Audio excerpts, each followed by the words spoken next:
Hi, everybody. I'm Layman Pascal, and this is a very special episode of The Integral Stage that we're co-creating with Aviv Shahar from the Portals of Perception. Aviv is a ponderer, business consultant, author, and host of the Portals Project who has a deep interest in both creating new futures and decoding the unfolding inside-out shifts that are occurring and need to occur across all dimensions of our civilization. Our topic today plays on the notion of the four quadrants. Many viewers and listeners to this podcast will be familiar with this handy thought tool devised by the integral philosopher Ken Wilber to make sure we don't forget that every situation has a subjective, objective, mutual, and systemic dimension. You tend to get into trouble if you leave any of these basic types of explorations outside of your analysis. For example, right now, I'm personally experiencing this moment psychologically in my inner consciousness, but I'm also collaboratively co-creating this moment with Aviv and with the anticipated audience. But there are also physical objects in space that allow this to occur, and a whole network of interacting processes, procedures, and protocols that allow us to set up and make sense of an event like this. Even the words I'm using now are an external system. So those are the famous four quadrants, but today Aviv is going to take us on a journey that he feels is very important, a journey to the boundaries of these reality maps and beyond. Today we're going in search of the fifth quadrant. Hi, Aviv. Thank you, Layman. That was an awesome setup. Oh. Do you want to say anything in general about what we're going to do and about the motive that leads you to this inquiry before we get started? Well, the first thing to say is that last week you and I recorded a two-part conversation for the Portals of Perception project where we traced your journey and then traced and reflected on the body of work you developed on the integral stage. These are two awesome conversations. You don't want to miss those, so do catch them up on portalsofperception.org. I think you shared some elements that probably you haven't shared before, and it was just a treat to embark on this journey with you. I am thrilled that we get to do this. This has been in the back of my mind for a while. And when I immersed myself in some of your work on the integral stage, I thought, I think this is the place to formally and intentionally develop the conversation about this premise in search of the fifth quadrant, because in practical terms, a lot of what you've been doing on the integral stage I experience inside that premise. So I'd say that on the front end. Fantastic. So for people who are watching this, what we're going to do is go through a series of slides. You're going to share your screen, and then we're going to be able to stop and comment on different steps in this journey. All right. So let me begin and bring this up. So yeah, in search of the fifth quadrant. And it's important to frame this there by way of, although with the idea that I'm using slides, I'm not so much presenting or teaching. I'm using the slides as an infrastructure to tell a story. I see myself more as a storyteller in this, and the storytelling is truly, for me, a way of entering a contemplative inquiry. One of the ways I contemplate is by storytelling and by big picture tracing. So I would say that as the beginning, with the practical implication for anybody watching this, rather than process this, Aviv and Layman are trying to teach you anything you don't know, come along for the ride more through the lens of not just listening in your ears or in your head to words and concepts. Let the story resonate with those dimensions that you can bring yourself to the story, such that rather than we telling you the story, you can join in the symphony of the story that we're creating, because it's likely that anybody watching this on the integral stage will have the capacity to bring additional facets and dimensions that I am likely not going to be covering. So I'd say that as an initial framing. Anything you'd like to say to that even before I go to the next slide? No, just that I agree completely. I have a lot of respect for the competence and depth of the people who are tuning into these kinds of things. And I think the main thing we ultimately want to do with the integral stage is to sort of creatively foment co-creation among people in these new networks. So that's my goal here as well. So as I proceed to this inquiry in search of the fifth quadrant, the first place I go to is I ask where to begin.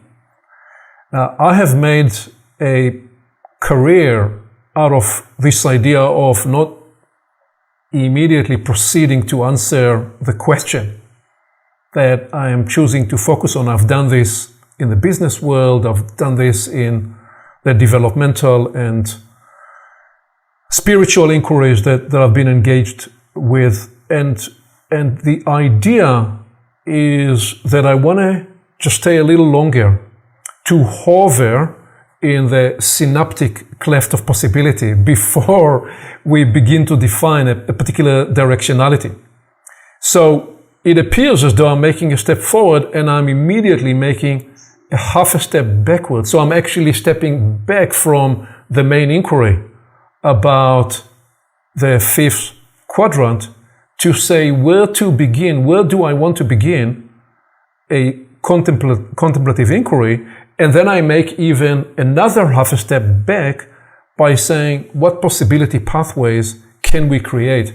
One of the core elements or core strategies I've used, Layman, in coaching work with people all over the world is they have a problem and they want to solve the problem, and I ask, what alternative solutions, what alternative path do you have? Because I've found that just by framing a larger landscape of possibilities, we actually change the problem we are looking at, because we now have, this will be familiar to anybody joining us here, multi-perspectival angle to look at the kind of problem that we are looking at.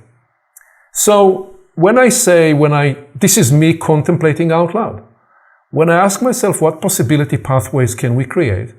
Well, so obviously the first answer is the conventional approach. Answer the damn question, please.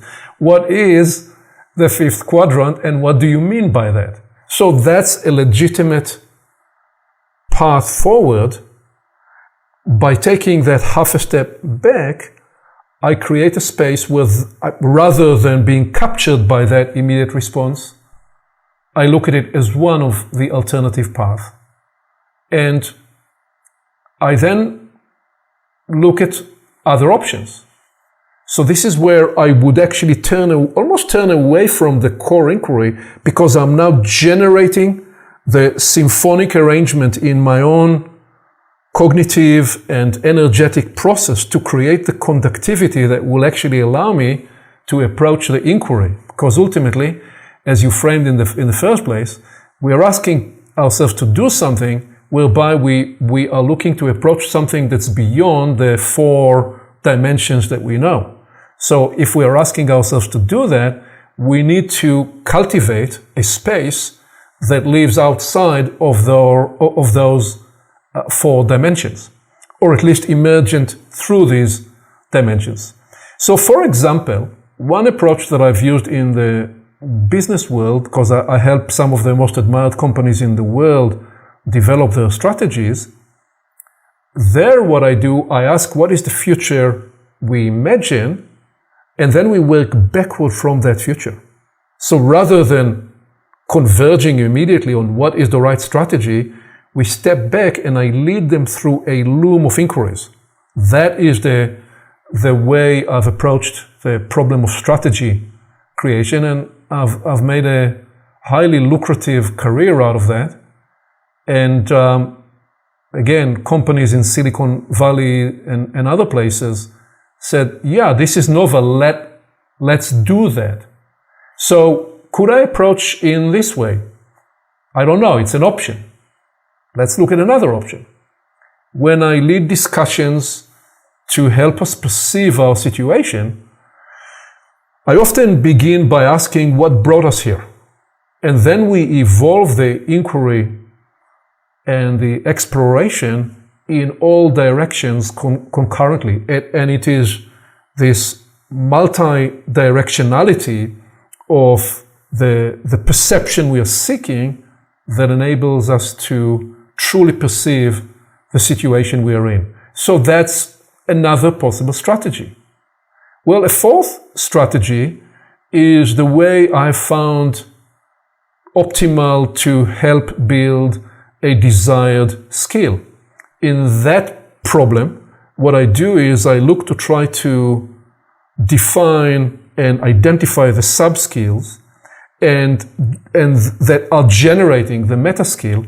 And then I look to find role models that either emulate and embody the meta skill or those sub-skills. And if I can, I'd like to be in their presence. That's the idea of mentorship and the apprenticeship strategy, because then there is a transference that's profound. And I found that I'm able sometime with myself and with others to facilitate what would otherwise be a 3 months learning in 3 days, because we facilitate that kind of a potent transfer. Okay, so what am I doing? I'm cultivating possible pathways. And the approach I take, so this is beginning to warm up, the approach I take when I want to enter a new domain of study, a new domain of practice, I seek to find the easiest entry point, such that I can enter and assimilate the domain, not from outside of it, but inside its living, embodied dynamic, where again, I'm able to, through immersive assimilation, maybe take 3 months journey in just 3 days, sometime when your life depends on it in 3 hours. So these are all possible strategies. And as I contemplate these, it leads me to propose that, okay, we're looking to unlock a mystery, the mystery of the fifth quadrant. And in this situation, what I am inclined to do is to surround myself by the evidence, by the expression that in some way is adjacent or is coming out of that mystery, to, in the inquiry and the preparation of the ecology I'm building for it, to become conductive for its intelligence. So this was me taking a detour, not to answer the question, but to cultivate readiness, interior readiness to approach. Let me pause here and see if you want to play jazz with this or say anything to that. Yes, I love this idea that you've made a career out of taking a detour at the first step, and it suggests to me part of the pattern that is Aviv. So I love seeing that. I spent a lot of time in my life with people who do bodywork therapy. And one of the things that comes up there is that an individual comes in and they say, I've got a sore shoulder, and they want you to work on that shoulder. And they say, you can go really hard on that shoulder. But the therapist has to say, that's not necessarily the right solution. The place where you're detecting the problem might not be the source of the problem. Maybe it's your left hip. So we have to look around the issue and not just dive into what we think the issue is. So I think that's a really powerful approach. I love the notion of sub-skills. That's been very important to me. And I think it's very practical in a way, because even though this is a good strategy, you never know if your strategy is going to work. It's always possible that we fail to answer the question. And so with sub-skills, if you choose the right sub-skills that are beneficial to you, regardless of whether you succeed or fail at the given task, then you always set yourself up to be in a good position. So the sub-skills that can plausibly address this question, if they are also skills that will make you more capable, even if you fail to address this question, then that's a good gamble. The notion of finding easy entry to accelerate assimilation, I'm intrigued by what you think easy means. It has to have, that's an interesting evaluation to make. And it's also based on a lot of your own self-evaluation and skills and history and excitements, because you have to find a way that you can get turned on by in order to invest the energy to pay attention. And I think mystery is essential to all of this, because we can and should look through the sets of proposed solutions and look through the possible perspectives that are involved, but we don't want to lose the sense that there's a mystery. In order to be open, we have to continue to stand at the place where the mystery is actually a mystery, rather than pretending that it's been foreclosed by one of the plausible possibilities. That's my initial set of responses. Yeah, beautiful. To pick up the easy point, well, a renowned rabbi once said that there are two things you should do in this world. You should do those things that are the easiest for you, because it means you were naturally wired to do these things. And you should try to do those things that are most difficult for you, because they contain a potential lesson and development for you. What you shouldn't do are those things that are boring, because they don't belong in these two categories. So the next move is that I take this metabolic cultivation back to my main inquiry, which is where to begin and how I transfer the essence that I was after there. I distill it in the idea of the answer is not where the question is, which of course is a play on our friend Albert Einstein, who reminded us that we can't solve the problem we created at the same level or altitude we've created it, where the invitation was that we've got to generate the intensity.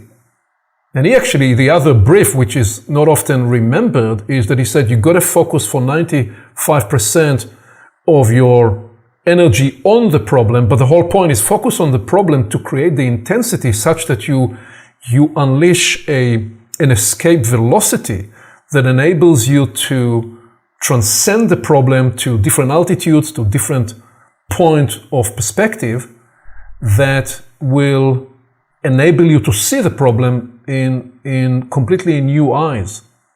And the other element that goes with that idea, together with the healing and various body work practices that you reflected, where you take a systemic approach, and rather than attack the shoulder, you may do some work on the right, on the left foot. The other element that I bring into this is the recognition that we often need to build a bridge for the bridge. I loved when I first time watched the story of the Golden Gate Bridge, because when you study that story, they needed to build a bridge for the bridge. When you watch the way they build the Empire State Building, they needed to build a scaffold to enable the building of the scaffold to enable the building of the building. And I've made a career out of that in business, and a very lucrative one. I'm probably one of the most highly paid consultants in North America, and I'm not saying that as a bragging point, even though I could brag about that as well. It's more to authenticate and build credibility to the approach that you can actually be highly paid, not for giving answers, but for asking questions, and for asking questions about the questions. So all of this leads me to, through the idea of building a bridge to the bridge and an infrastructure for the infrastructure, to frame this next move. What question could make us conductive for intelligence? So I'm now beginning to actually name some names. The name I'm naming, the organizing principle, is I'm seeking higher conductivity such that I can be attractive for intelligence. Now I'm about to make a more definitive move in the next slide. So let me pause here in case you want to just play jazz with that for a moment. Yeah, two things pop up for me. One is I love this, the notion that you articulated about the intensity of looking for the answer and also not having the answer. There's something about, there's a British writer in the 70s and 80s named Colin Wilson who did a lot of inquiry around the structure of how we evoke peak experiences. And one of the ideas he came back to a lot was if you put more attention, if you put more concentration into something than you need, then you end up having this sort of extra amount of energy and focus and coherence. And one of the most frequent triggers for a peak experience is when you're focused on a problem and then for some reason you can release that problem. Maybe you get distracted, maybe its initial form goes away, but you still have the energy of the focus. And the idea of betweens is fascinating to me. I've done a lot of work on the metaphysics of adjacency, and in some ways that's just a way of placing importance on between steps. Zeno's paradox says that you can never get somewhere because you always have to get halfway, and you always have to get halfway to that halfway. But that's not really a limitation. It's also an invitation to look for something that's at every intermediary step. And when I first came to the theoretical work on the four quadrants, my attention was immediately attracted to the lines that separate the quadrants. And if I was looking for a fifth quadrant, I would look at those lines between the quadrants and ask myself, what's in there? Maybe that's a bridge to the bridge. Yeah, you're beginning to build a bridge for the bridge. And just before I bring the next slide, the other way to look at what we have generated in the first 20 minutes of this conversation is we are courting the inquiry. Rather than attacking the inquiry, we are courting the inquiry. So there is, here we are, two masculine characters, and we're taking a little bit of a more feminine approach to that. There is something attractive in not attacking what it is that we are trying to become conductive for. And so I often think about a contemplation or an inquiry as a form of courting, which now leads me to this next step. And the next step is where I'm making some more definitive move. I ask, what functional purposes inspired wisdom traditions and mystery schools? And this is not a linear or logical or obvious move. This is me allowing, as you like to say, the semi and the unconscious nudge to guide me in this contemplative inquiry and suggest that there may be a way in which we need to integrate some of the even far back, distant in time considerations of those people who were pursuing the fifth quadrant before they even knew that there was a four quadrants, because although they did not probably have the formulation of the four quadrants, where they were aware that they were seeking this intangible dimension. So I'm beginning now to use language that is evocative and suggesting the nature of what will the fifth quadrant be. And now I am prepared to begin to offer some framing. Because when I ask what functional purposes inspired wisdom traditions and mystery schools, I'm going to propose that there were three purposes. And so I'm now going again in a tangent. The tangents seem to be completely unrelated, and I don't know how it will relate, but I trust the trail more than I trust myself, because the trail is going to lead me to some revelatory property given the inquiry that's on the table. The first functional purpose that I would propose wisdom traditions, mystery schools throughout the ages represented was to keep humanity tethered. to keep humanity tethered to some source of truth, to keep humanity tethered to the idea of purpose, to the idea of meaning, to keep humanity tethered in a much deeper way than words and concepts, to keep humanity tethered to the energetic sources, the essence generation of the actualities, inside of which there may be not just the remedies for the needs and the problems that those people at those times faced, but something that's perennially needed for humanity along the journey. So I see that to have been the first kind of functional purpose, the source of connective tissue to goodness, truth, and beauty, the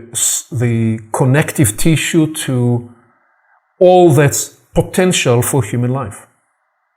And then the second functional purpose these wisdom traditions contained and offered was they offered a proven initiatory journey. There were people throughout the world in all places who inquired and sought to find a journey of development, a journey to come upon the meaning and purpose and possibility individually and or collectively.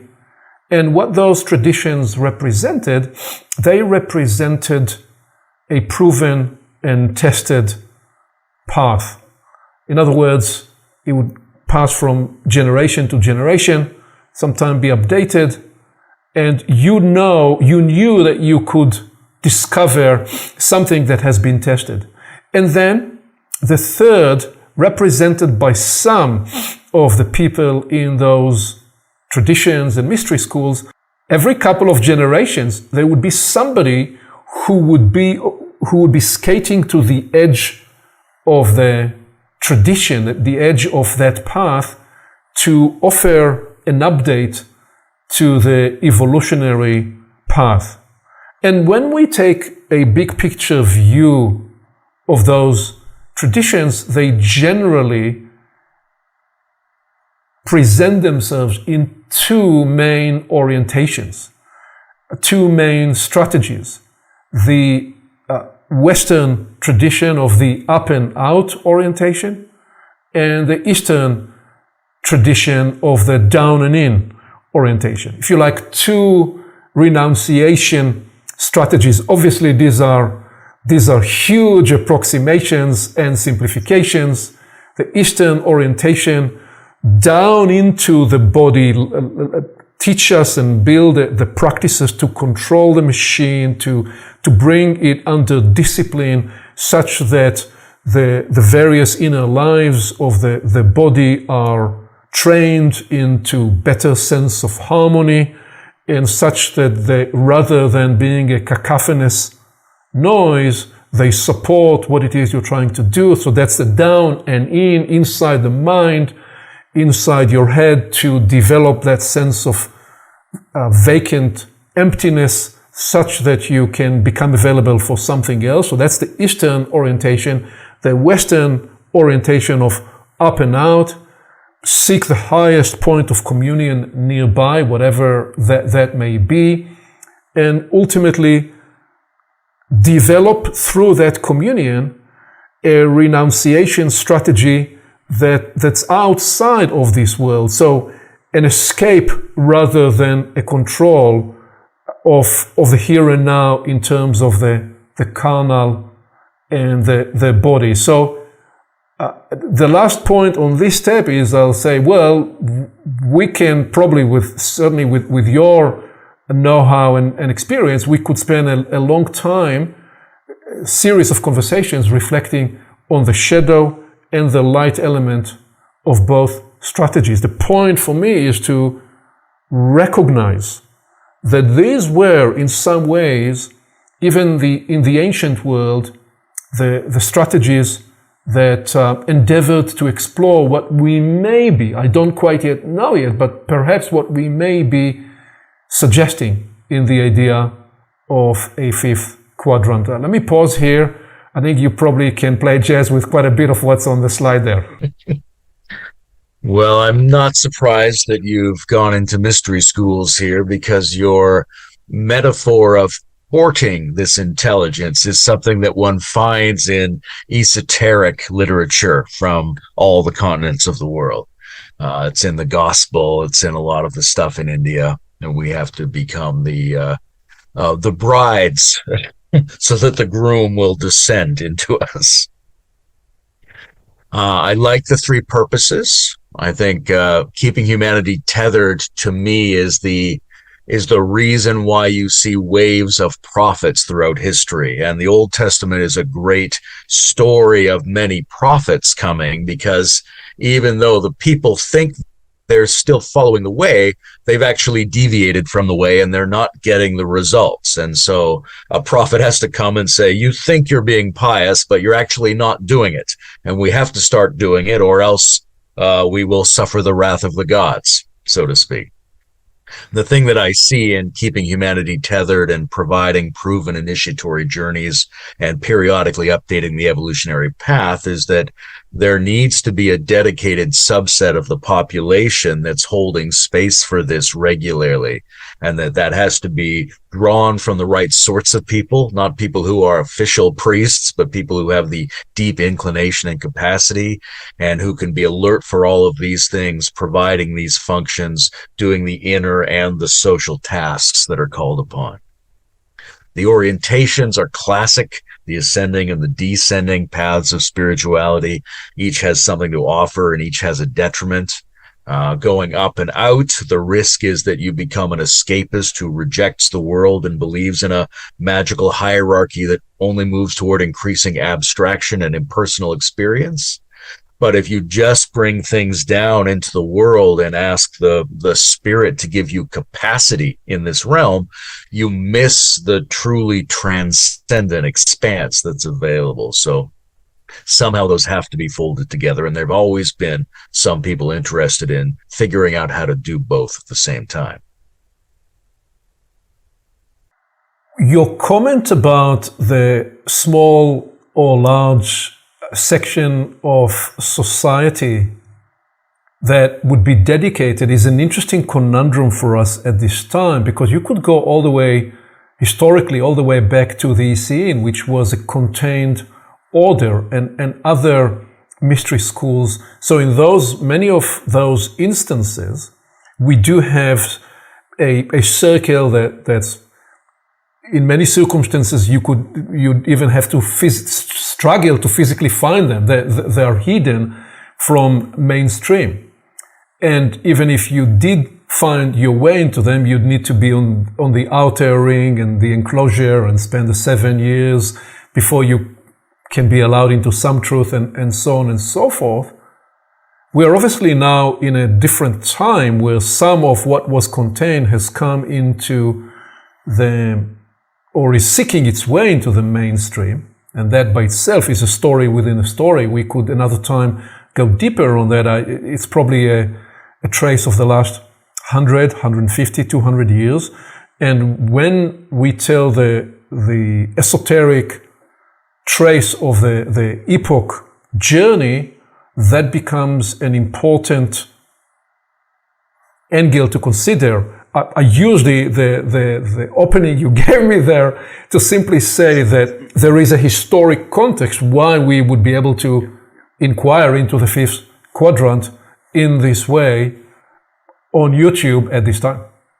There's also an opening here for the idea of the bridge to the bridge as well. In the writings of Gurdjieff, he talks very much about the esoteric and the exoteric and the mesoteric. So there's a notion of, yes, we have to get the esoteric and the regular social thing working together in a healthy way, where sometimes it's been like that historically and sometimes it has not. And a lot of the burden, a lot of the task falls on intermediaries who are somewhat aware of the esoteric structure that needs to be there, but not totally committed to it, and somewhat in support of the general social situation, but not totally identified with it. So we need an adequate number of people who can be the intermediaries between these segments of the population. Well, I love what's happening here because it's the third time that you, in a way, speak to a step before I actually get to it in the slide. We're going to get to Gurdjieff in a little bit. So this is truly a natural co-creation, and I'm not surprised at all that you will be ahead of me in the way I'm journeying through the slides. So I landed there with this idea of the two orientations. And now I love again this moment in the contemplation. I'm once again in the synaptic cleft of possibility and wonderment. And I say, where do I go next? And I choose to go next, or something else guides me to go next, into the recognition that the story of the rise of the intellect and the light and the shadow of the rise of the intellect is going to be very important in this inquiry.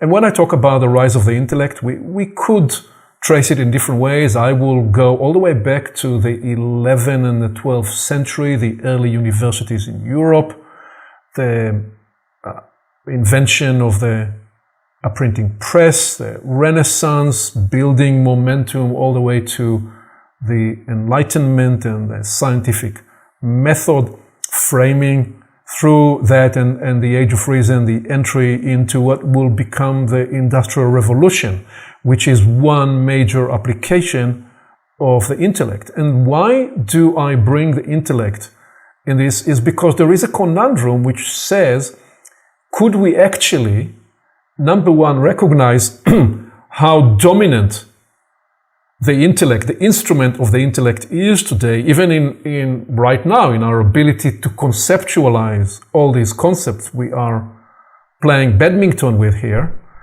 And do we also, are we prepared to consider and contemplate that perhaps the fifth quadrant, the mystery of the fifth quadrant, will ultimately not be penetrable? We could not really penetrate it in the fuller sense of it with the intellect. I don't quite yet know, but I'm proposing that as an inquiry. So I bring up the intellect, and again, I now need to take a step back and appreciate what is the new content that's emerging on the table of the contemplation. So first of all, I step forward to highlight and appreciate all the profound breakthroughs in many, many fields, all the way from medicine and science and the life sciences and other sciences, and certainly in all that we enjoy in the modern world today. So much of our lifestyle and our capacity to be in this conversation right now is made possible by so many of the fruits of this wonderful tool we call the intellect. I'm also prepared to admit that alongside with it, some of the shadow element is that it gave rise to a materialistic orientation that I'm choosing to call materialistic scientism. That is a form, it's probably the last ideology standing. All the ideologies that arose in the 20th century largely imploded, although we could argue in a different conversation that some of the fundamentalist ideologies are always nearby. But this one is still primary, even in the mainstream, which is to say that if you're prepared to embark on any inquiry that will not follow the rigor that some will consider to be the necessary rigor of the scientific method, you're going to be laughed out of the room. Where this becomes very interesting in the mapping that we are beginning to develop here is in the idea that it's one of those octave reversal dynamics. As a student of the esoteric and of the occult, you become very interested in the way reversal dynamics show up. They show up in all sorts of ways. They show up anatomically in the idea that the right hemisphere controls the left side of the body, and the left hemisphere controls the right side of the body. So right here through the neck in our anatomy, there is some kind of a reversal. There are many other reversals that we could talk about. The reversal I am now pointing to is that the intellect and the scientific method arose mostly in the West, where we said the esoteric and mystery school and religious orientation was up and out. And actually science represents a reversal dynamic, because what did science say? It said, well, we're going to develop a method that is repeatable, and as we use these capacities, we are going to be able to shape and manipulate the material world around us. So it was the West that in the first place got very, very interested in manipulating the material world and developing through that the aggrandizement and the arrogance that would allow us to negate all those other adjacent forms of knowing. And so I have to embrace that resistance. I like to, when I contemplate, this is again what you spoke to in the idea of courting, I need to be at the point of resistance. And I know that the scientific part of me, the scientific training part of me, my son who has been trained in a scientific education, all those influences, they're about to offer some resistance where I intuit that I'm about to go next, which is the inquiry that I'm going to bring up about and through 20th century leading edge teachers and esoteric teachers. Let me pause here before I bring some names you already mentioned, just give you a chance to, again, play jazz with that. Yeah, the intellect is fascinating to me. Like, organisms like these have the ability to do sensory perception of objects, but they also have the ability to do a kind of abstract perception.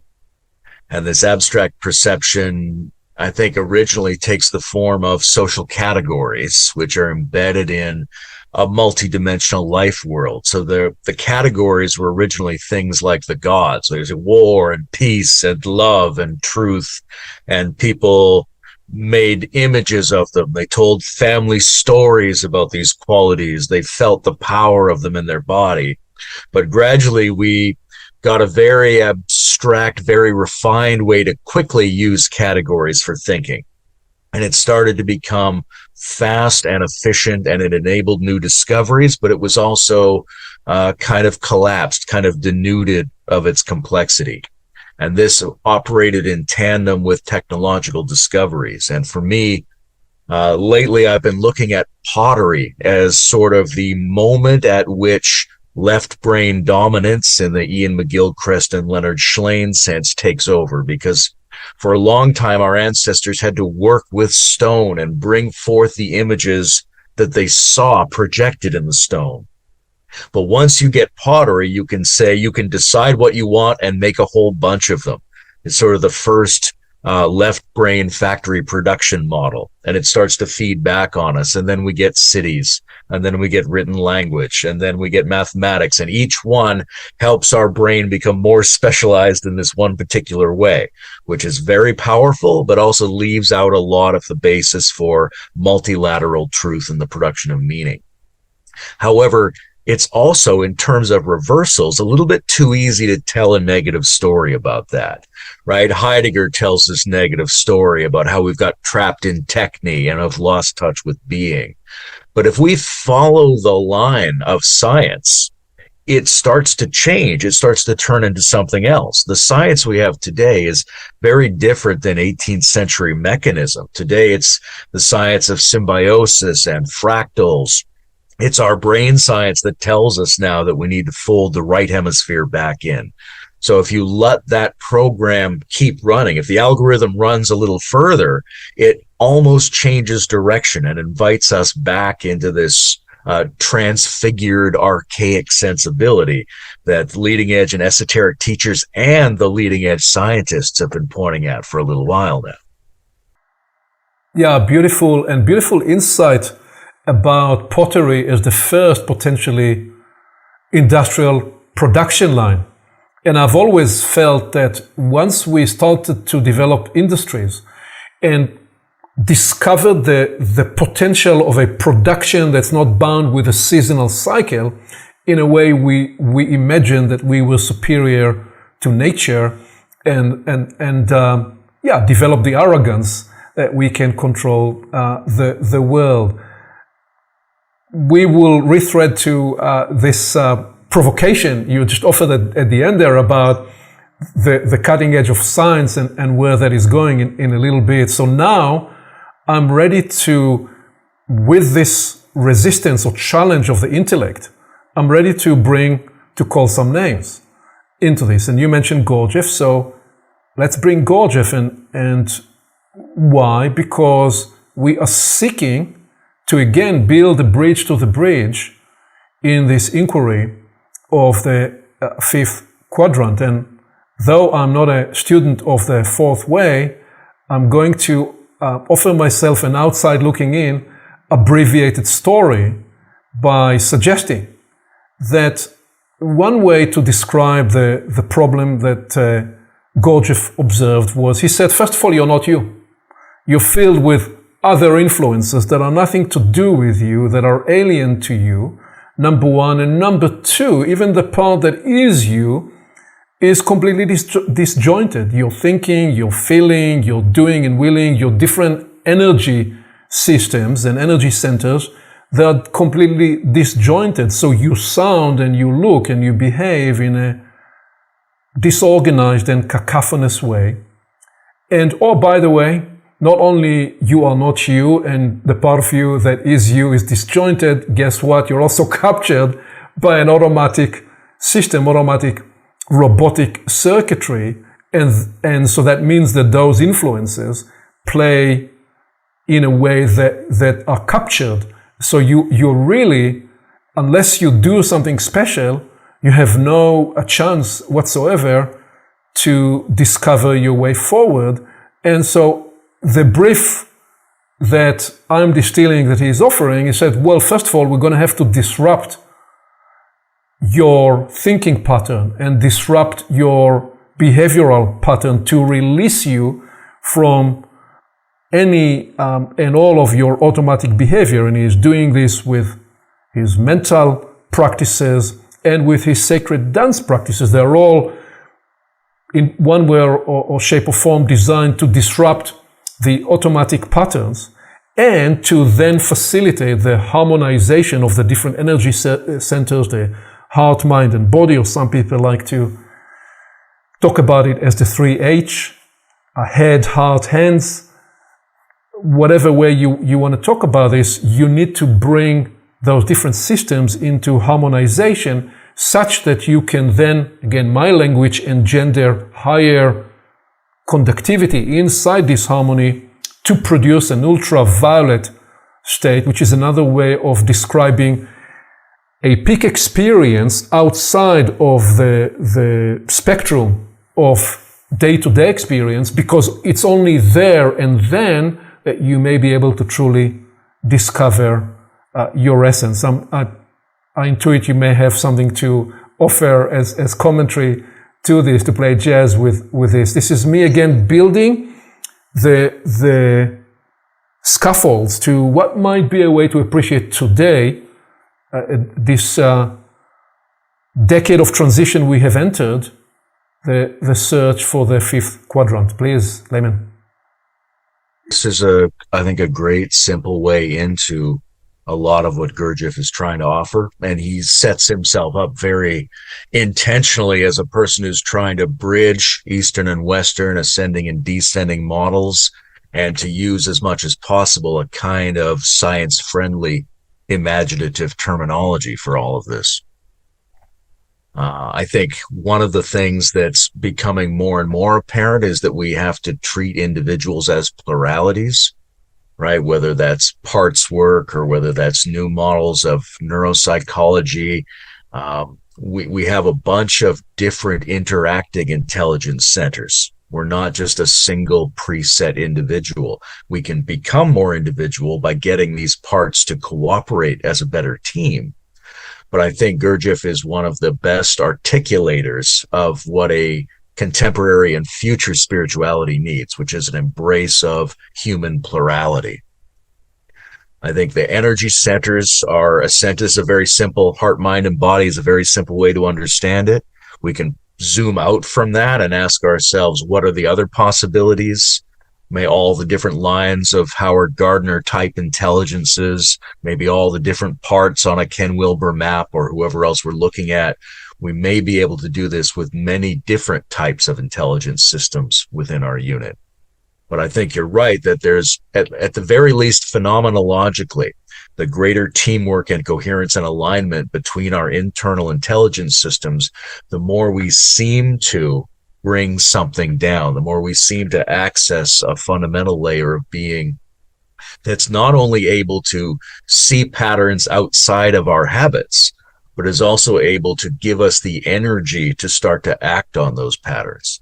Because very often we have wonderful insights, but very often they don't actually transform our lives. So I think Gurdjieff did a really good job of focusing on how do you not only access, but assimilate and become energized to move on those new patterns.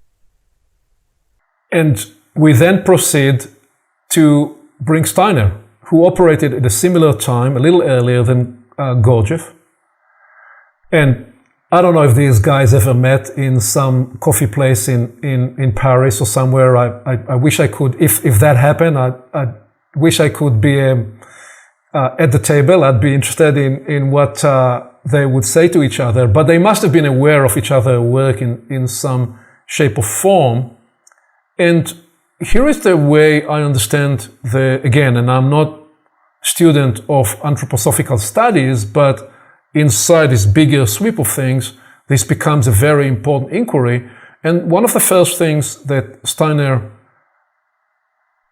offers as part of the problem is Eastern esotericism is not natural in the West. So he's clearly differentiating that there is an orientation which is rooted in deep history.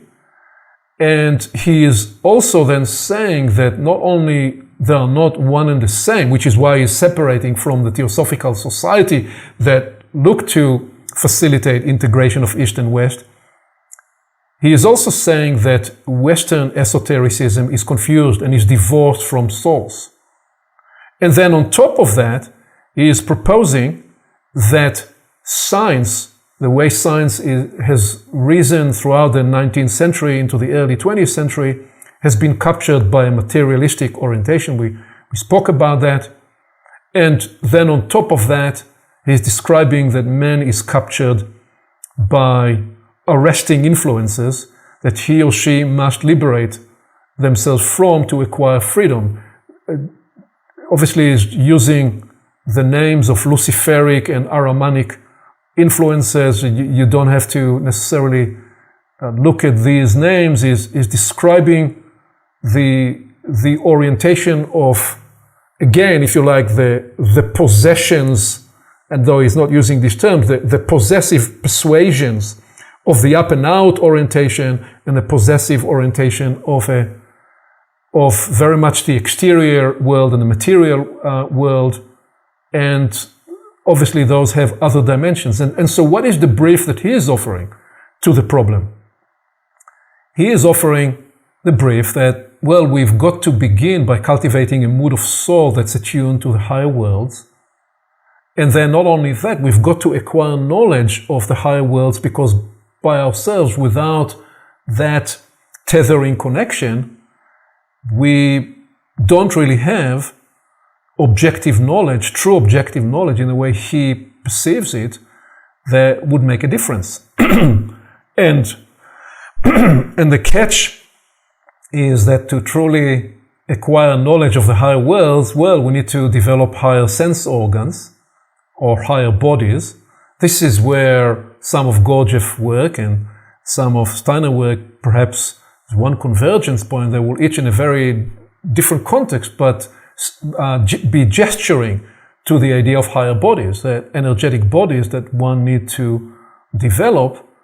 And in the case of Steiner's work, there is the invitation into etherizing thinking. So he's using thinking in a different way to the way we use thinking today. I think this, you think that. Mostly people use today thinking very much as linking, which is to say that you think about something and it reminds you of something else and it reminds you of something else. That's the diffused thinking of conventional living, largely captured by the linking function that occurs in the brain, partly influenced by the bloodstream. He is describing thinking that's truly a function of a spiritual process, whereby there is a way of seeing into those higher worlds, and that when you begin to unlock those sensitivities and attunement, he is inviting to attune to the Christ impulse, which he is recognizing to be the inspiration of his work. And again, this is from the outside looking in. I don't know if that would be authenticated by deep students of anthroposophical teachings, but that's how I would describe it. The invitation to recognize that the second coming is not a person. The second coming is an energetic phenomenon that's engulfing humanity at this time. And all of these are part of, again, the cultivation that I'm inviting us into when we inquire into the fifth quadrant. Anything you'd offer or want to play jazz with a Steiner commentary? I'm not a deep student of Steiner, but my grandmother, who died when I was young, was a longtime theosophist and left me a lot of books. So when I was a boy, I studied the theosophical work and was very aware that there was this other sort of breakaway character at the side of that. He always fascinated me.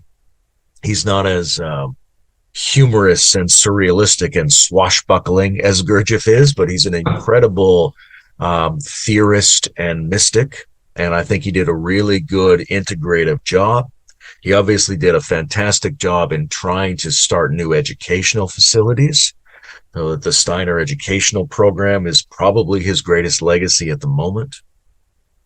I think, and Bruce and I have had a lot of conversations with the cognitive scientist John Vervaeke on how we can conceptualize the so-called subtle dimension in more contemporary terms. And the subtle usually used to say they had the astral and the etheric were in the subtle. And we might say now it's the imaginal and, a massless qualitative energetics of some kind, something closer to what they call chi in the East. But there's a different kind of thinking when you can fold in the more accurate pieces of imagination and the more accurate pieces of physical sensation and energetics. And they allow you to organize the structures of thought, whether it's a religious structure of thought or a contemporary philosophical and metaphysical structure of thought, in a different kind of way. And I think he was doing a fantastic job of bringing that to the science and philosophy of his day. He was able to bring higher mathematics and higher dimensions and different kinds of geometry and organize them using that sensibility.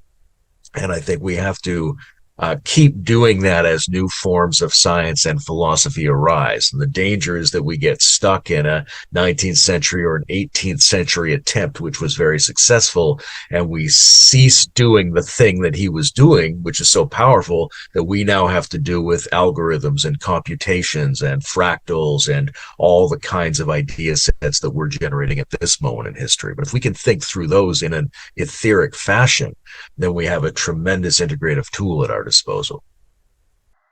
Beautiful, indeed. So now we mentioned Gurdjieff and Steiner, and I want to bring a couple of other names briefly because they are part of that transitional point. And the first person I'll go to is Freud.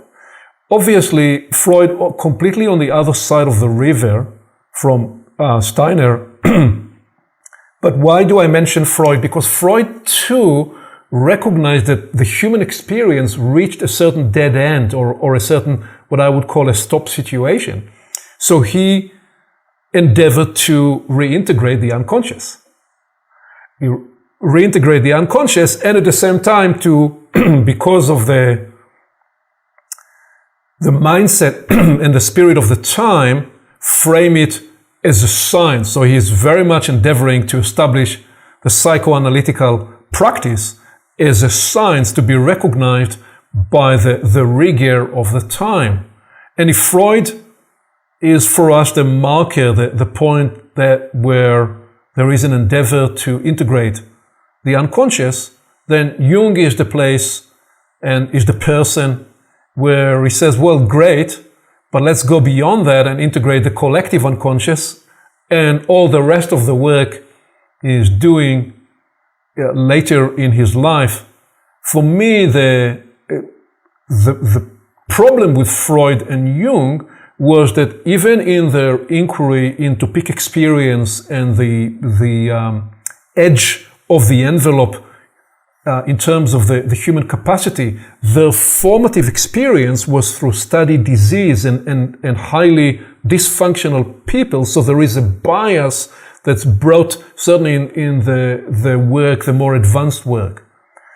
Maslow, I place here again, early system thinker, developmental thinker, and who towards the end of his life, even though not necessarily immediately popularized, is suggesting this idea of, no, there is something beyond self-actualization, there is self-transcendence. Again, I am now, in what I said in the very beginning, I'm surrounding myself with the evidence that to me is suggestive of what might be a pathfinders, pioneers of a fifth quadrant inquiry. And you could easily, with greater knowledge probably than mine on this, list here another dozen names, and in a minute you may choose to do so. Let me just bring the next move, because they are all in different ways the early nudge to what become an important mid-20th century phenomena, which is the meta-theoretical move. So, and you've done a whole series about meta-models, and I'm suggesting that the whole nudge of inquiry to develop models, although often grounded in the four-quadrant, in itself as a phenomenology, as a phenomena that arose, is actually energized and inspired by some intuition of a fifth quadrant. Let me pause here and let you play jazz, because the next move is where I'm going to make a bit of a provocation and mix things up a bit.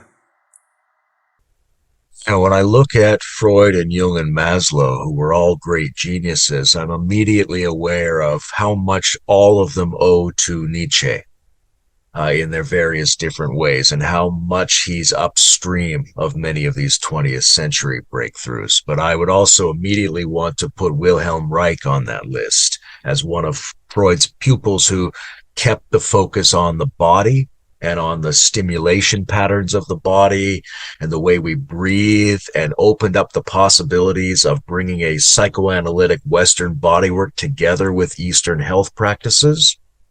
And also, much more so than these three guys, brought a critique of how we work, and a critique of how we love, and a critique of what our domestic arrangements are in the West, and the way those things are holding a lot of our limiting patterns in place. But yes, they all have to go forward to this intuitive theory move that's bubbling up and begins to burst out in the mid-20th century, even though Hegel is a precursor, even though Teilhard de Chardin was already there to say the outside and the inside have to be theorized together. But it's not until the middle 20th century that you start to see a whole new crop of people reaching out mentally to fold all of this together in a way that they hope makes sense. And obviously Ken Wilber's work and others, this entire drive to go meta on meta on meta on everything is I'm suggesting an impulse that is hinting in this direction. So it is at this point that I make my somewhat provocative move to suggest that there is a blind spot of emergentism and the four quadrants upward spiral as the initiatory origin story. So this is where I need to pause, because I need to put this a little bit in context. What we're describing here is the problem that we initially defined with materialistic scientism. Because the blind spot, the simplistic story that imagined Layman that, okay, atoms got together and danced together to become molecules, who developed further to become more complex chemical formulas, and that ultimately gave rise to life, and that life got complexified and even more complexified and gave rise to more complex systems, and ultimately it is the complexity of life and the complexification of life that gave rise to consciousness. That origin story of life and consciousness, which is what, in a very simplified way as I'm telling it, which is the way cutting-edge science will still be telling the story of life, to me is both depressing and ridiculous all at the same time. And to make that claim, I suggest that, so the scientific appreciation of the universe, I mean, what do we know of the universe? We now know 5% of it, which is the atoms that we can see. And we say that, well, the 95% of the rest of what we don't see is essentially dark energy and dark matter. So there is a paradigmatic capture that insists on one way and one set of faculties and one set of disciplines and protocols to define what truth is, that in itself is based on a hocus pocus miracle we call the Big Bang. I mean, we don't really know what the Big Bang is, so all science is based on a miracle happened, and from that point onward we will be logical and rational and resist any other miracles after we have established that first miracle we call the Big Bang. And oh, by the way, we only are able to truly identify and reason the 5% of the universe. Obviously, what I'm saying is highly simplified, such that anything you bring from another dimension is going to be laughed out of the room. And I suggest that there is something ridiculous about thinking that consciousness is purely a mechanical phenomena that is an output of the complexification of the material world. And to imagine that the soul is then a byproduct of that too leaves me bereft of a whole other realm that is, I believe, the summoning invitation to inquire into the fifth quadrant. But we've been captured for the last century and a half or more. And if you wanted to be credible, including some important people that showed up on your channel, that if I spoke and used some of the words I'm using, they will go for their pistol or for their knife to leave the room or push me out of the room. And so the last instantiation of this problem is cutting-edge science is now revealing to us an exciting discovery, which is that there is, we've been talking throughout the last few decades about the idea of the distributed mind throughout the system, and now there is this idea that could there be a distributed brain down to every cell containing some portion of its own brain function, such that there is a reciprocity and a feedback loop that occurs at a cellular level such that the ecology of the intercellular space continue to update itself, such that the equilibrium between all parts and all organs can practice their surplus model, which you're trying to emulate with your surplus model. Can we take this beautiful system that has been developed through the evolutionary process and emulate it at a higher level? So now science claims that that occurs at a cellular level. Well, but how does it work? I don't have the answer, but I am going to suggest that if we leave out the inquiry, that some of the answer may actually be discovered in what you describe as the subtle energetic body, or what may in other times be called the etheric and the astral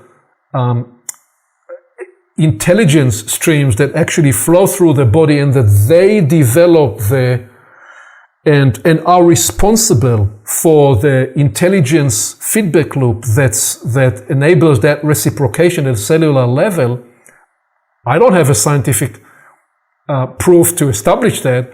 I'm suggesting, could it be the case? This is me contemplating out loud, daring to integrate the realms that are not scientifically provable at this time to take us beyond the blind spot that I think hold us back from the potential of an inquiry into the fifth quadrant. Let me pause here and let you shish kebab or play jazz with what I've just said there. There's a very tidy story that we like to tell, which is if you start 14 billion years ago and you just follow one line of reality forward, then there are these emergent regimes of complexity and function. There's matter and mind and life and culture. And we do see that pattern, but that pattern only stands out when we forget a bunch of other things, that we forget the fundamental logical necessities that are implied by any kind of a universe.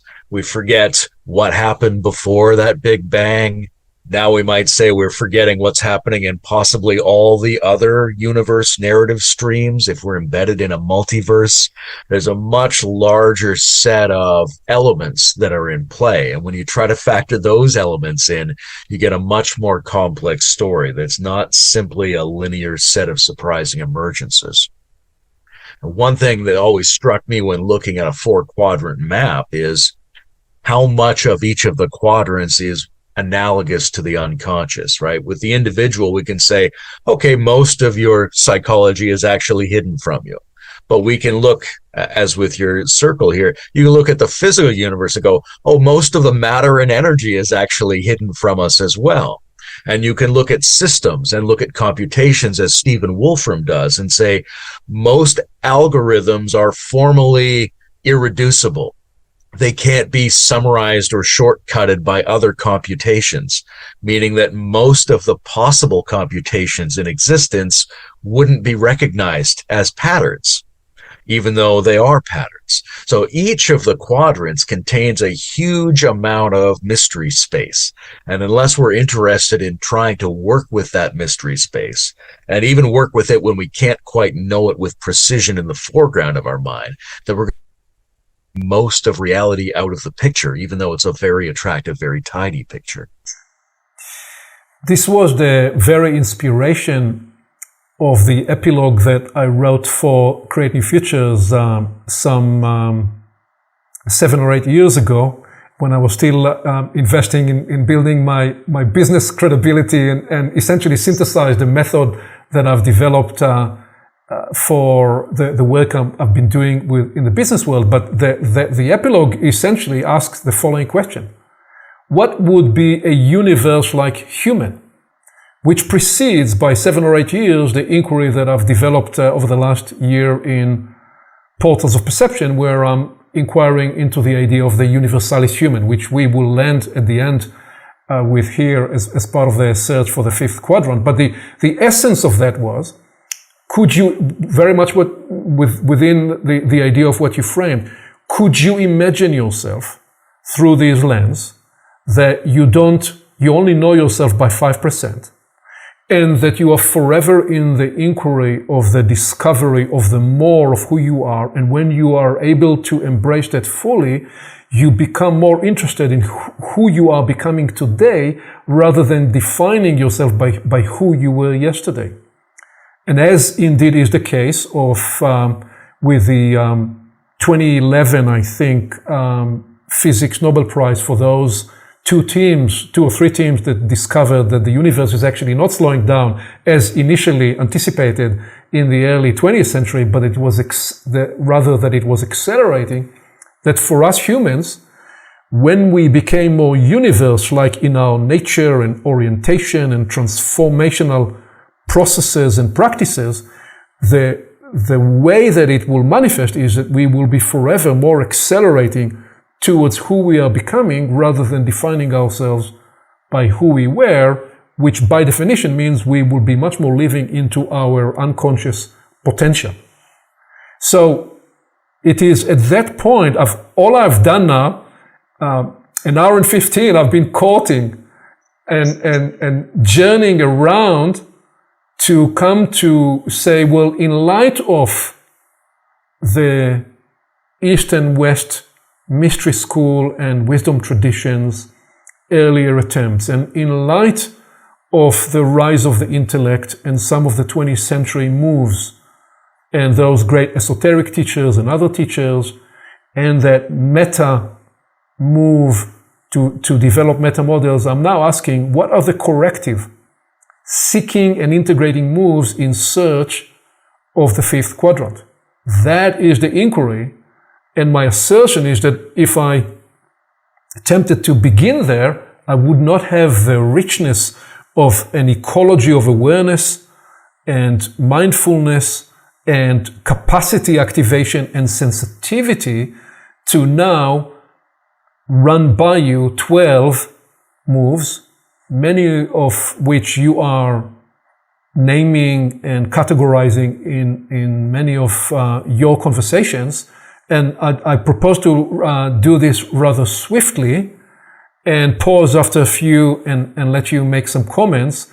But that is how I approached the challenge. And let me just pause here actually before. Is there anything else you'd say before I swiftly run by us 12 moves? And when I do so, I will not be doing that through the lines of recommendation or coaching or validating. It would be more mapping some of what I'm seeing and then inviting that you name some of what I left out of the endeavor to find and engage the fifth quadrant. I'm curious to see your 12 formulations. The only thing I would add at this point that stood out to me was a lot of this depends on our terminology. You know, when we say words like consciousness, what do we specifically mean? Some people would say consciousness goes all the way down. Other people would reserve it for waking human states and say, well, yes, but maybe intelligence and agency go all the way down. So there's different ways to frame this. And for me personally, what's most exciting is the possibility of describing it in a way that can be interpreted in either direction. I would like to be able to articulate shapes that can be interpreted as consciousness is produced and also interpreted as consciousness was there all along. And I think a shape that can do both of those is very robust. I appreciate that very much. So in that, I would be suggesting that invites for me the consideration of teleology. And you could say that, well, so going back for a minute actually so I didn't resolve the mystery here, but I will seed what I will do in the end, which is a suggestion that is integrating both an arising, ascending, and transcending. And even that to me is too much of a two-dimensional framing, because you could actually envision a universe that's ascending and transcending and is also at the same time emancipating from the inside to the outside and from the outside to the inside. All of the above. So right there you're describing 4 different propelling impulses that are part of that story, and in that sense you could say that the teleology of a fifth quadrant was latent in the primitive or the early atomic structure, because somehow these atoms intuited a universe inside of which they can dance inside a greater conductivity of meaning and purpose, if for no other reason, because perhaps there is another realm, another sphere where they already are doing so. Perhaps. So with that, I'm now prepared to map these. The first is we already mapped, is the East-West integration moves. The whole range of them. And they include the East integrating West, so Eastern teachers who decided to begin to speak in scientific friendly ways to the West and popularize their work, and Western teachers, and especially in America, who travel to the East and who endeavor to integrate Eastern practices. And thirdly, those that, again, endeavor to do a meta East-West and looked at those capabilities and capacities and processes and also look to harmonize some languaging and definitions, which is an important part of that. So that is a meta move that was with us, certainly if you include the Theosophical movement all the way back to the 19th century and possibly before, and became prime in the middle of the 20th century.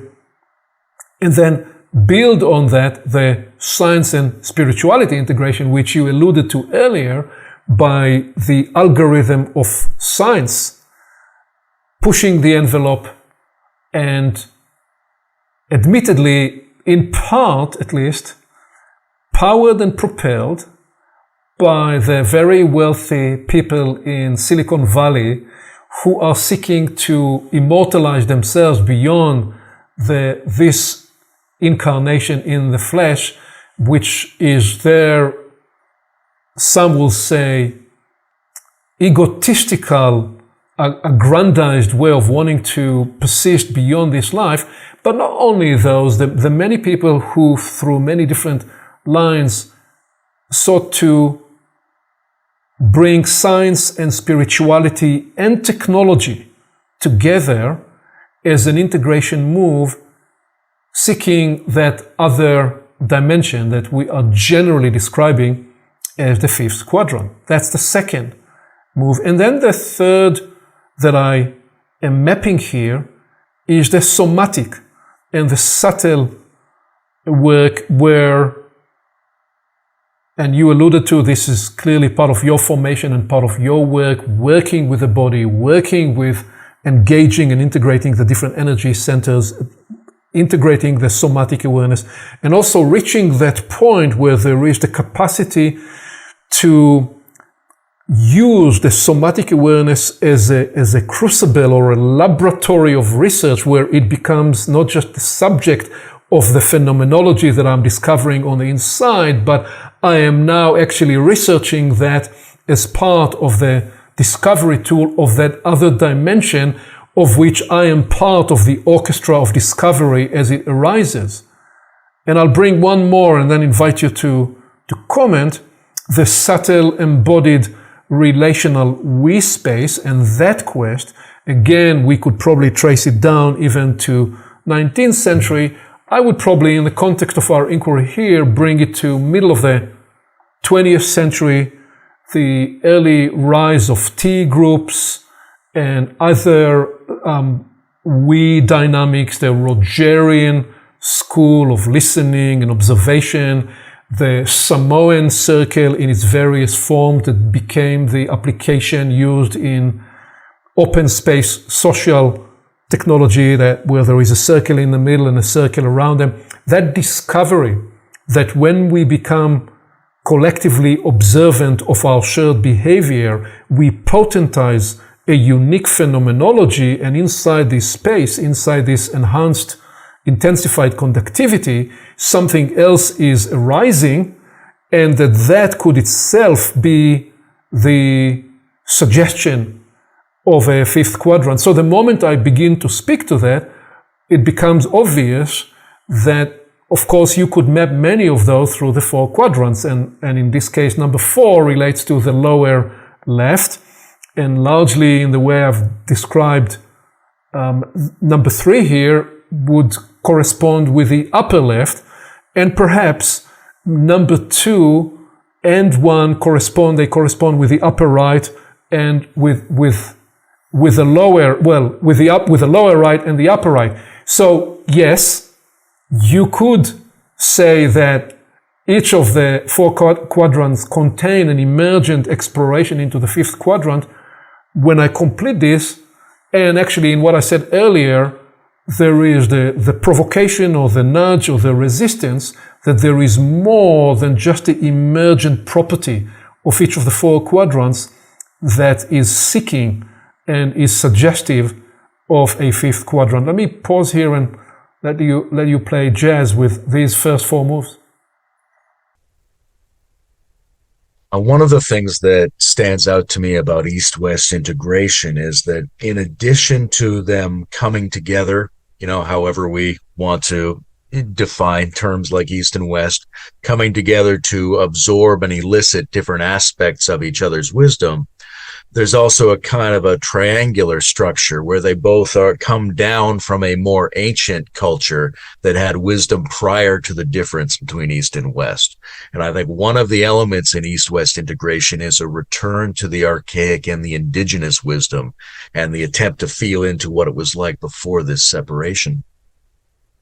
The somatic is absolutely essential, I think, and different people have different levels of interest and capacity. Some people just biologically and in their nervous system have very little capacity for somatic sensitivity.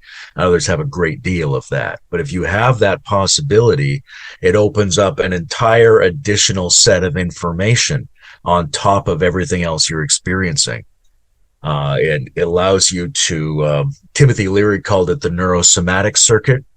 Right, and that people who have that tend to make more healthy choices because they're more able to get information from what the organs and systems of their body are doing.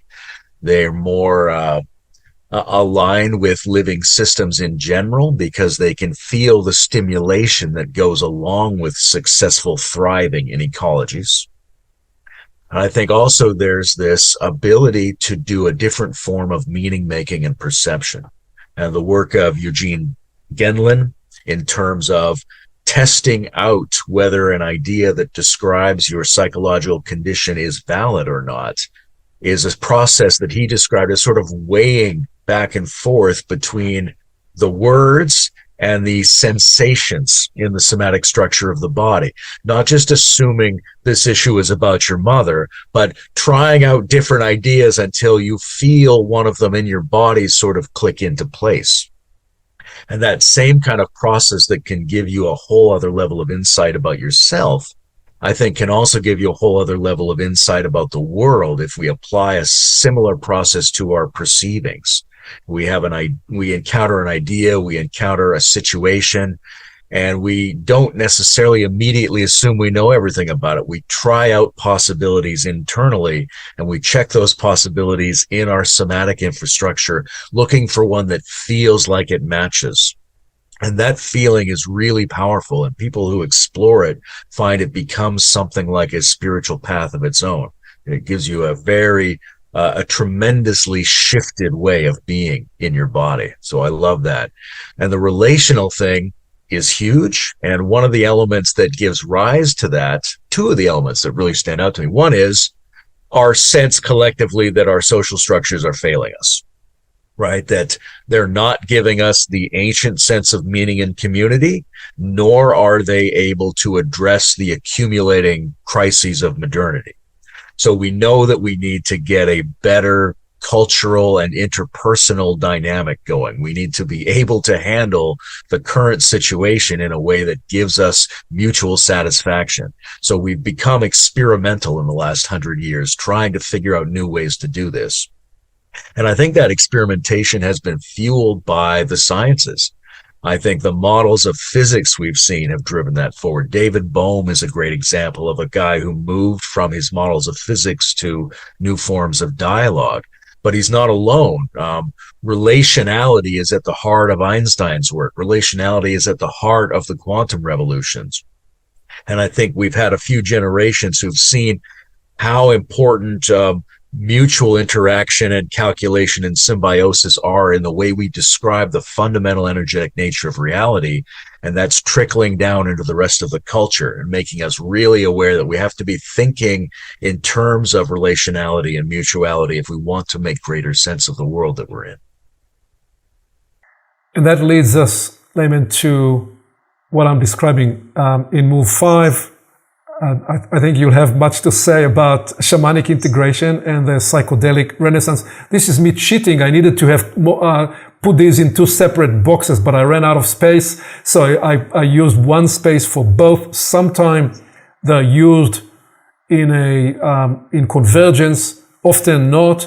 So obviously that represent those are 2 different pathways that represent a search to break outside of the frame of reality that's conventional.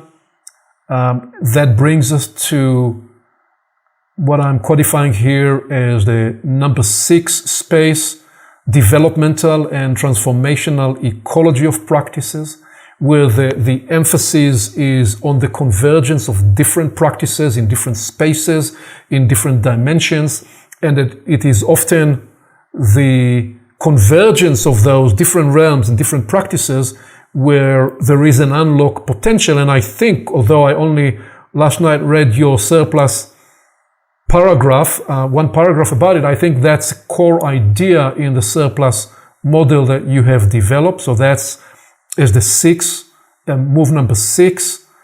Number 7, all that's to do with art-inspired and other transcend and release modalities. We often talk about transcend and integrate. Transcend and release is also a way of looking at this. Release in the sense of release because you no longer need. Release also in the sense of releasing the need to hold to boundaries that provided us safety historically. And the whole idea of art as an emancipatory impulse in the life of humanity, and that emergence that occur, that cutting edge where different media and different realms of awareness somehow get convergent into the choreography of experience. So that would be number 7. And number 8, which include the reintegration of divination, of the various divination arts, magic, and sorcery. I put sorcery because when we spoke last week, you used the word sorcery. I probably would have preferred to put the word augury because sorcery for some would be too much linking in a historic, archaic, and augury has more of the unlock of new detective, deciphering, reading into patterns and possibilities. So this includes some of what we mentioned earlier with some of the esoteric bodies of work and the activation of the capacities to read into that.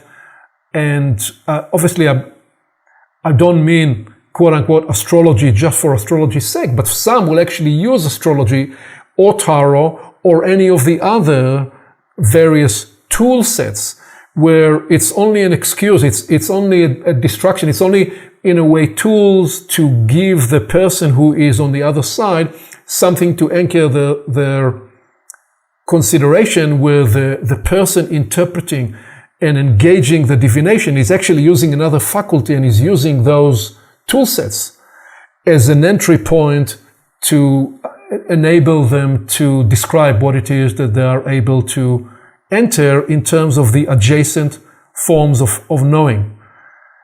And number 9 is truly the space that you have pioneered with your work. So I gave it here the name Metamodern Spirituality and Rethinking Religion and the Sacred. I'll leave you the space to talk to that. And Yeah, let me actually pause in 9 and give you a chance to speak to that, and then I'll talk to number 10, the installment, please. Yes, this is a lot here. I think we could do a deep dive into each of those that would take quite a while. The shamanic integration, the thing that comes up for me that's so important here is to uh, develop a cross-cultural contemporary approach to identifying and protecting and training these capacities in human beings. That some of our ancestors, when they were in lucky social conditions, may have had this ability to recognize who might make a good shaman. But in order to get a shamanic integration, in order to harness those abilities and insights and capacities and have them play their appropriate role in culture, we have to figure out who might actually be capable of that and keep them healthy and give them the opportunities for peer training and eldership so that they can become good and competent members of that caste, so to speak, and do that in a way where they are happy to be of service to the rest of the culture. I think that's a really important thing, and we need to have a very generalized transcultural model of what we're pointing to with the word shamanism in order to do that. The psychedelic renaissance, even though there's a lot of other ways to do shamanism, and I'm not personally a guy who uses a lot of psychedelics, there's tremendous power there because it's objective and it's repeatable and it causes rapid transformation. And if we're hoping to be able to scale up some of these changes, we need to be looking very carefully at the appropriate use of psychedelics as one of the major tools in that arsenal. Especially, and I went to the Psychedelic Science Conference in Denver a few months ago. One of the most exciting things is the almost daily production of new psychedelics by large labs around the world. And what we don't know is whether or not we've seen even a fraction of what the possible psychedelic molecules are. There may be all kinds of portals and doorways there that the process of biology on Earth has not yet discovered.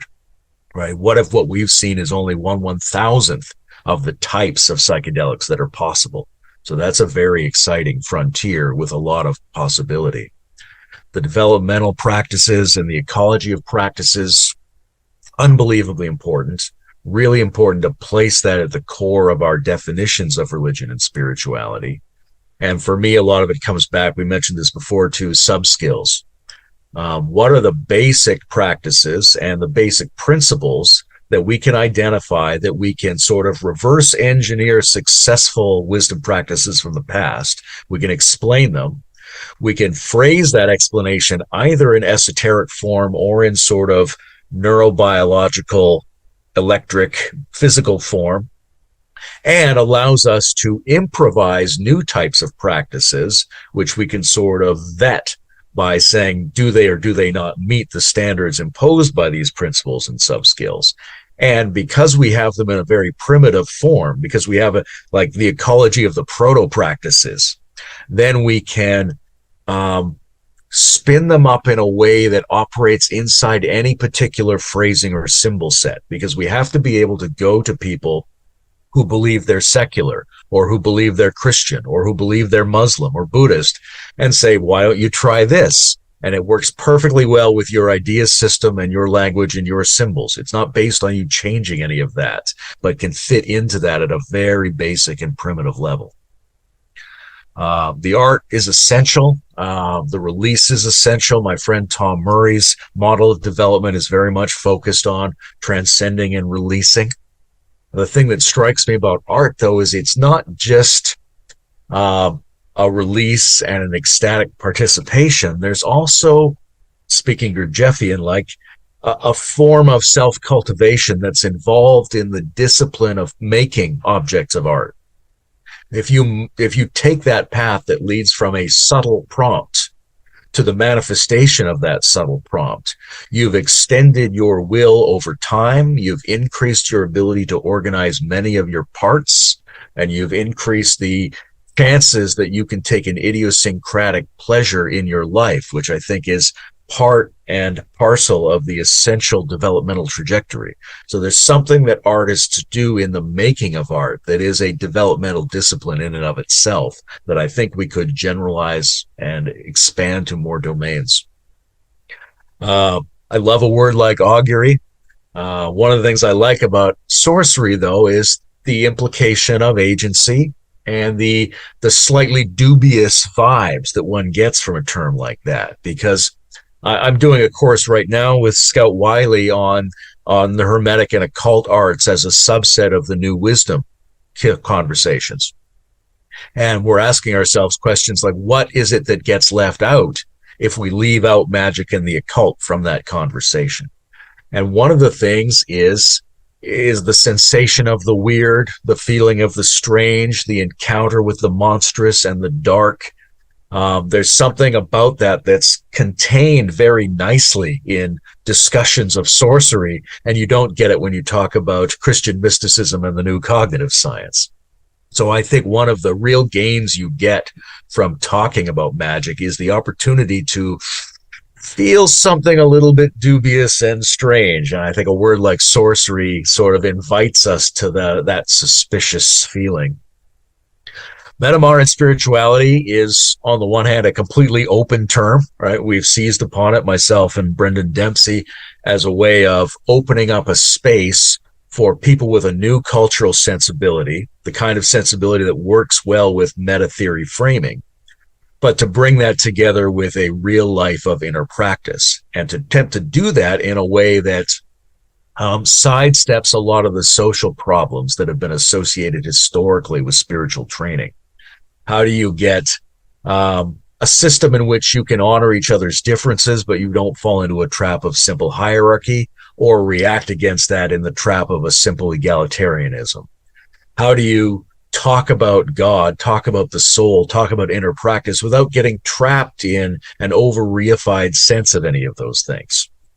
And then conversely, how do you talk about God in quotation marks, which is a very sensible metamodern way to do it, without losing the full transformative potency of what that symbol is pointing towards?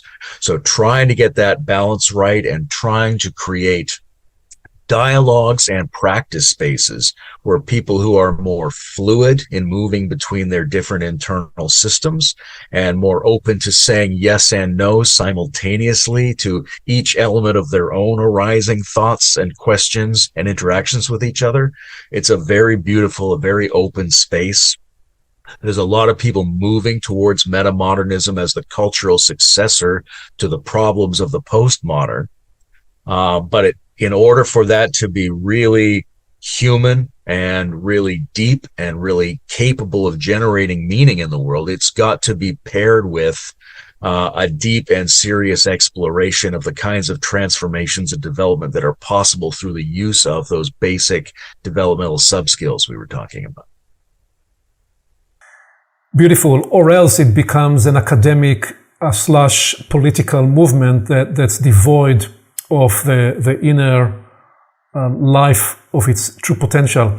In the interest of transparency, just to speak to, because this is me mapping and observing, in number 5, the psychedelic renaissance, I have not been involved in that practice at all, largely on the premise that the most profound chemistry factory in the whole universe is right here between my 2 ears. And that in actuality, any peak experience, any state that we may be able to induce is an indication that the chemistry that we may use from outside, we are also capable of producing on the inside. So I recognize that it is an important phenomenon. I recognize that many people describe it as a profound catalyst in the search of what we are gesturing to in the idea of the fifth quadrant. That is where I have to lean on people like yourself and others who can actually describe what the experience is like. So with that, let me bring the last 3 moves. The Number 10 I named as ensoulment and healing work. Again, they deserve two separate spaces, but I ran out of space, so I said I'll put them together. Ensoulment, I use the word ensoulment in a very specific context. There is an extensive body of work about ensoulment that I describe on portals. It essentially describes the three journeys. So if anybody wants to explore it, it will be found under the three journeys. Or we may choose to actually go deeper into this as a part two of this conversation in the future. The important element here is that it is proposed as journey two. So once I escaped the world of noise, a world gone mad, and was able to come into contact with some kind of a higher source, a sense of communion, whether it's Eastern or Western. Time and again, people ran into this idea of identifying with that dimension and or trying to hold on to it, and more often than not imploding because they are only to recognize they cannot actually hold on to it. And the alternative is to make a conscious choice of journeying back into the world, and that's not a one-way direction. It's a repetitive cycle, and when it becomes a repetitive cycle, it actually begins to unlock journey 3 that I'm describing as the spiritualization. So this is all I will say about it for now. This is the more detailed mapping with the subset dimensions of the ensoulment journey. We can even go into more dimensions of that. Coming back here, I will then add the 11th move, which only gets mentioned at the end, but it's actually a very important element. And some of the moves here you could associate with upper left, lower left, and or upper right. This is clearly a lower right recognition and appreciation of how critical is that the energy of people who actually seek to come into contact with the more than human that they know themselves to be through service, through some kind of a functional capacity, leading, facilitating, healing, counseling, community organizing, building new systems, building new ecologies, building new strategic solutions. And those people that dedicate themselves in variety of social and ecological activism, it only gets one space here in this larger loom, this part of the loom work approach that I take. We could probably create a whole 12 or 16 dimensions just in this one 11 loom. And I close with a provocative mention that you may choose to reframe by calling it the technological bypass, which should be with a question mark. Is our obsession with technology truly part of the answer, part of the solution, as perhaps explored in some of your recent work in a series you call The Soul of AI? Or is it a bypass, or is it a bit of both? So I mapped these 12 moves only to be able to come at the end and say this, which is, to me, they represent the search for and of more than the human realm. It is our intuition, our nudge, our deepest impulse in search of the more than human, the causing and blessing realms, and you may choose to use other words here, that contain the universal evolutionary source code, but not just as ideas and concepts, and even not just a source code, but the energetic uplift that truly can unlock and unleash all that we need to help us solve our intractable, wicked problems and facilitate a new way of life.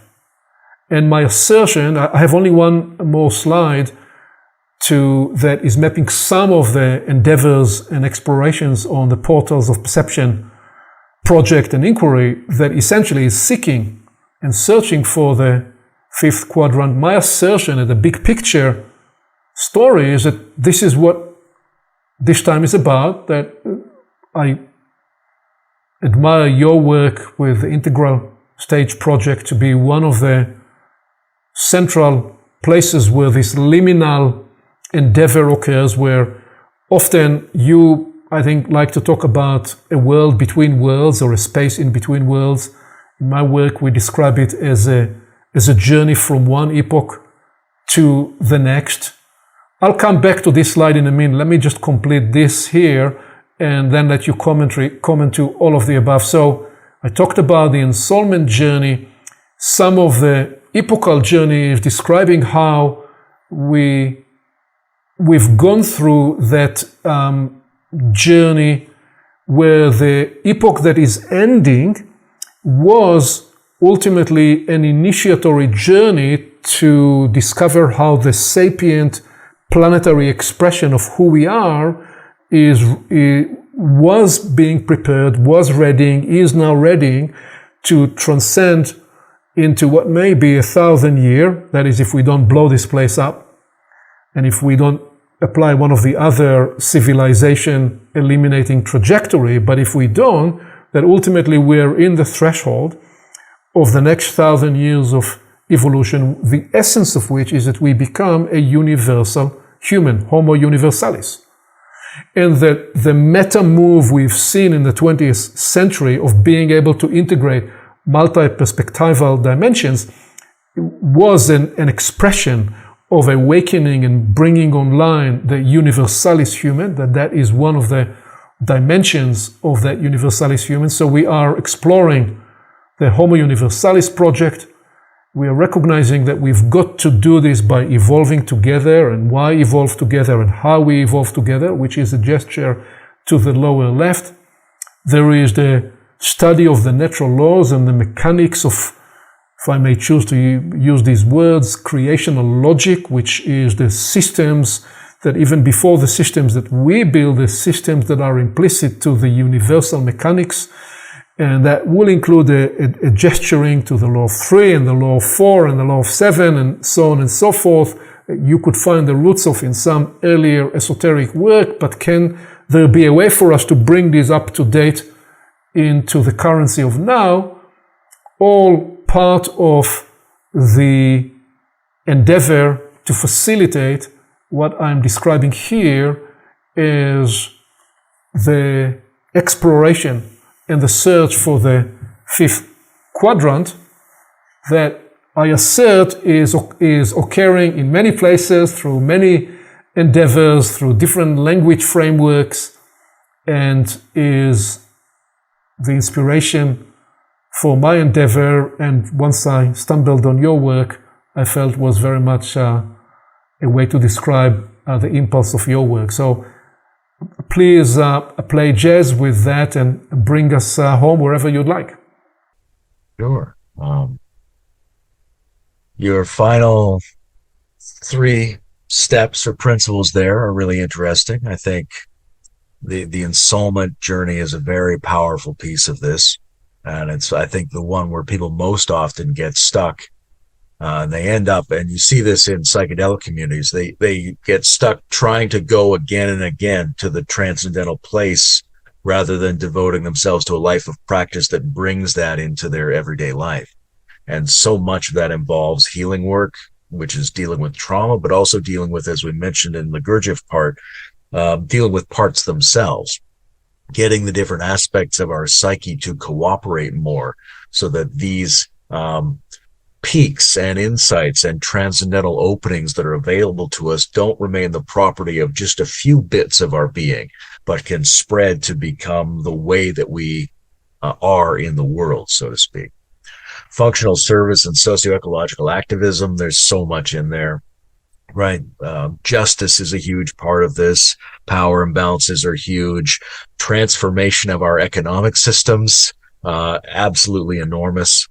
One of the things people often, I think, don't get about Gurdjieff, even within official fourth way traditions, is how ecological his thinking is.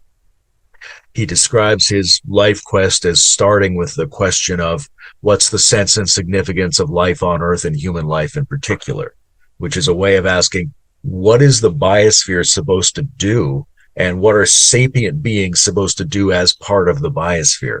And that's like the driving framework of his ideas. He's a deeply ecological thinker. The technological situation is so huge, we would need to dissect it in 1,000 different ways.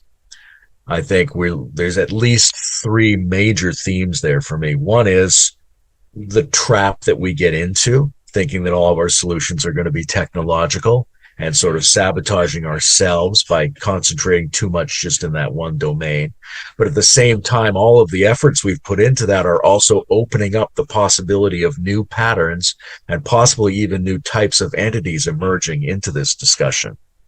So that the ancient shamanic skill set of dealing with non-human intelligences starts to be re-invoked to deal with whatever AIs are starting to evolve into.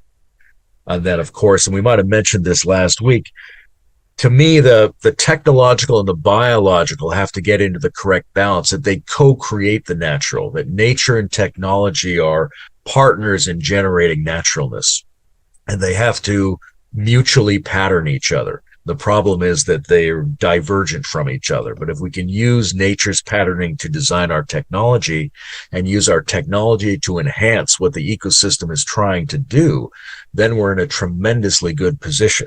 But if we keep them as adversaries, we're in a very difficult position. And looking over the whole thing that you're trying to do here, I absolutely love it, because the search for the more human and phrases like the causing and blessing realm, these are things that I think are very important, but when you deal with people, they very often don't say sensible things, right? And you can appreciate them and you can energetically and emotionally support what they're saying, but they often sound insipid and you worry that they're bringing disrepute on the whole affair. But when you hear it from someone who so clearly is a complex thinker and so is so clearly capable of pragmatic and rational thought and can hold all of this in a comprehensive and grounded way, then it makes it apparent what an important role the previously esoteric, the previously spiritual, the previously mystical still has to play in all of this. And if there's any way to bring emerging society and emerging technology and emerging philosophy together with the ancient, powerful and transformational secrets of human wisdom, it's exactly to people like you that we have to look, people who are deeply sympathetic to that stuff, who can make sense out of it and can bring that sense forward in ways that are more than rational rather than less than rational. So I really appreciate the work you're doing, Aviv. So what did we leave out? Well, we left out a whole bunch of things. We did not bring into this the various religious traditions in a deeper way.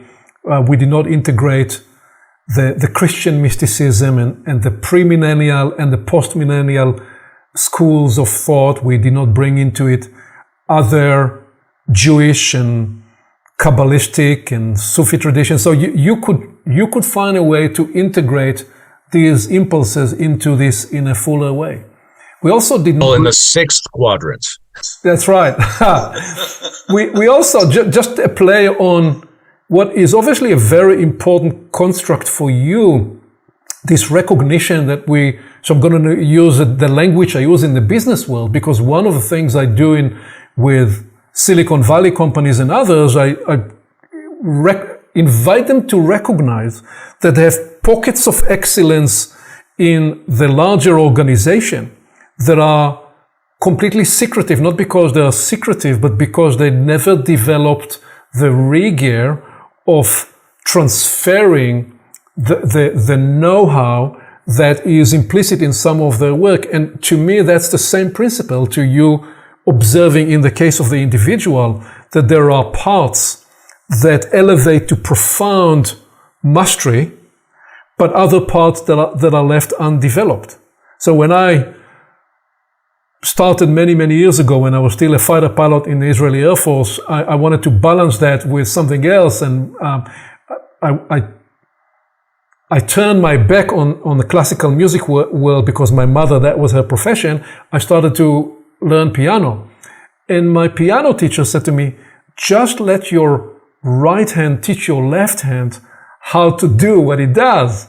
And I thought, wow, that's beautiful, because that's a way of introducing me to the possibility that a part of me is more advanced than the rest of me.